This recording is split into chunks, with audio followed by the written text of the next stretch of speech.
रामू एक गरीब लकड़हारा था। रोज सुबह जंगल जाता, पेड़ काटता और शाम तक लकड़ियां बेचकर 2 वक्त की रोटी जुटाता। उसके फटे कपड़े, टूटी झोपड़ी और सूखे चूल्हे उसकी गरीबी की गवाही देते थे। लेकिन एक बात जो रामू को सबसे अलग बनाती थी, उसकी ईमानदारी। चाहे जितनी तंगी हो, उसने कभी झूठ, चोरी या लालच नहीं किया।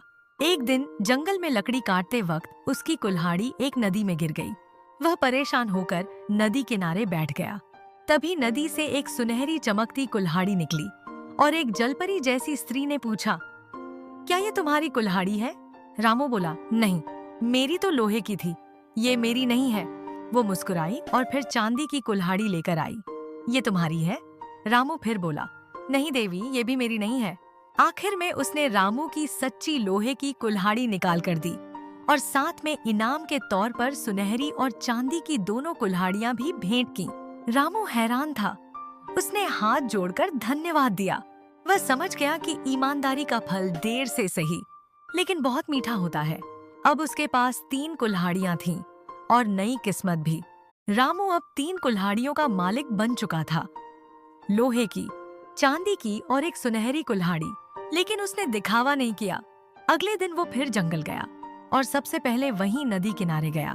उसने अपने हाथ जोड़कर देवी को धन्यवाद कहा और बोला, देवी माँ, आपने मुझे बहुत कुछ दिया है। अब मैं चाहता हूँ कि मैं दूसरों के काम आ सकूं। देवी की आवाज फिर आई, रामू, तुझे और भी वरदान मिल सकते हैं, पर पहले तुझे एक परीक्षा देनी होगी। रामू बोला, मैं तैयार हूँ।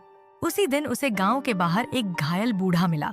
लोगों ने उसे नजरअंदाज कर दिया, लेकिन रामू उसे अपनी झोपड़ी में लाया, दवा दी और कई दिन तक सेवा की। कुछ दिन बाद जब वह बूढ़ा ठीक हुआ, तो असल में वो एक साधु निकला। साधु बोला, रामू, तूने बिना स्वार्थ के मेरी सेवा की, अब मेरी तरफ से तुझे आशीर्वाद है। तेरा हाथ जहां लगेगा वहां बरकत होगी। रामू ने उस आशीर्वाद की परीक्षा नहीं ली, बल्कि मेहनत करना जारी रखा। अब जब भी वो पेड़ काटता, लकड़ी सुगंधित होती और बाजार में 2 गुने दामों पर बिकती। गांव के लोग हैरान थे कि रामू के पास अब अच्छा घर, ढंग के कपड़े और भोजन की कोई कमी नहीं।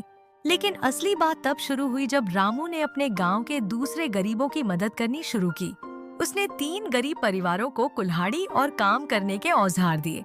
उन्हें जंगल में ले गया और ईमानदारी से काम करना सिखाया। धीरे धीरे उन लोगों की हालत भी सुधरने लगी। इसी बीच गांव के लालची जमींदार को रामू की तरक्की से जलन होने लगी। उसने अफवाहें फैलानी शुरू कर दी कि रामू कोई जादू करता है और उसकी दौलत चोरी की है। लेकिन गांव वाले अब रामू को जान चुके थे। उसके नेक कामों और सच्चाई को देखकर सबने उसका साथ दिया। जमींदार की बातों का असर नहीं हुआ। उल्टा गांव के प्रधान ने रामू को सम्मानित किया और कहा, अगर हर इंसान रामू जैसा हो तो ये गांव नहीं, स्वर्ग बन जाए।